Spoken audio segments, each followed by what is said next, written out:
Today I'm working on a few projects, few writing projects and editing projects, and I thought I'll share with you my current developmental editing process. I'm at my desk now and I have my Plottr file open on one side and the Word document that I'm working on, my story Word document on the other side, and I have my developmental editing notes in my Notion so I can share everything and I don't forget anything. So I have all these things open in front of me.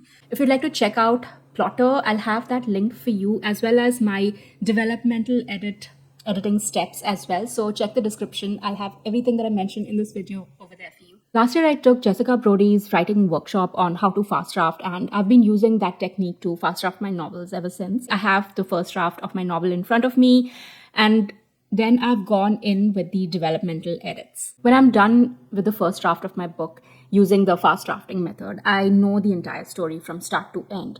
And I can take a look at the entire story and see what's working, what's not. I usually have a lot of blank spaces for things that I don't know. I need to figure things out. There are times when something doesn't come to me immediately, so I'll just leave myself a little note over there to figure the exact word or something like that. Or even if there is a more in-depth research I need to do. For example, one of the stories I recently finished writing, I needed to know what is going to be the salary for one of the characters, and I had to research that based on the profession that the character had and where the character was living and how many years of experience the character had. So I needed to do a little more research than just have it up front, because I don't know what the going rates would be for that profession. So once I have the full story, I know what I know and I know what I don't know, so I can work on fixing those things. And the best time to do a structural change to your story is as early as possible. Trust me, I've had some real nightmarish sessions with my writing where I've really messed up because I did not take the time to do the structural changes early on. So I highly recommend you spend time by yourself before you hire an editor or developmental editor. If you're planning to spend some time and do some sort of a developmental edit yourself. Once I have the first draft down, the first thing I do is update my notes in my Plottr. So I have my notes for every story in my Plottr, and these are the blurb, the map of conflict, outline, and research.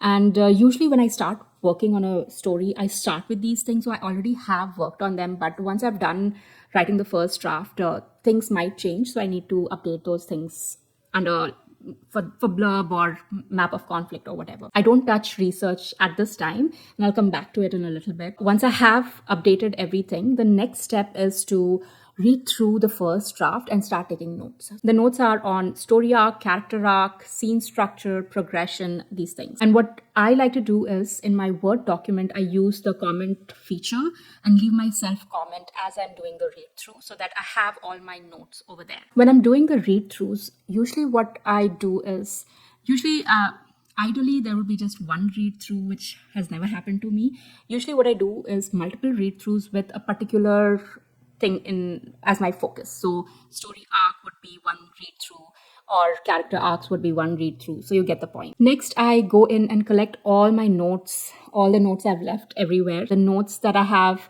during my read throughs, the notes I left during drafting, and I start transferring them into my Notion.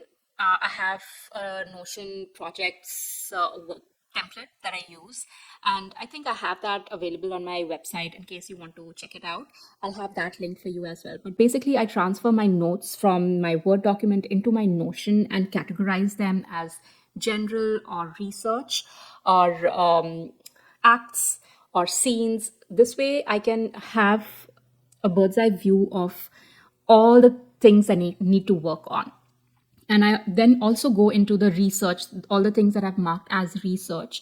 Either I'll start researching there and then, but if there is some structural change that might make some research redundant, I sometimes switch between that. I will first make the structural changes and then do the research, but I want to have all my research before I start drafting the second draft so that I don't waste any time during drafting or then have to do the step again and again.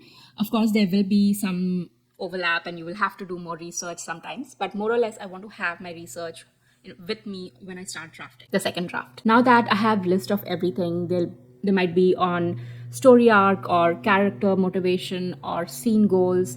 Since I have everything in front of me, all the things that need fixing, I go back into my plotter and re-outline my story based on all these notes and suggestions. And as I'm re-outlining it, I'm making changes and adding my notes to those particular scenes where things need to be fixed or changed or completely thrown away, whatever the case may be. And the final step is to get ready for the next drafting session. So I pull up my plotter with the revised outline. I have my Notion with all the notes that I have organized based on acts and scenes. And then I also have my first draft pulled up in the Word document. I like to start drafting every time with a fresh document with nothing in it.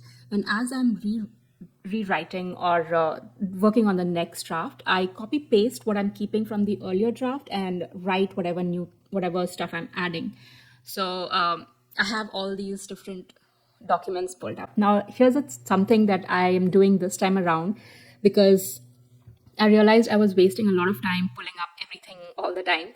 So what I did was, in my Notion writing project planner, I have linked all the documents there. So all I need to do is just pull up my Notion, and then I can just click on the different links and have all the documents open in front of me. And that way I save time. I don't have to go through different folders looking for those documents. And in case you're interested in this Notion template, I'll have that link for you.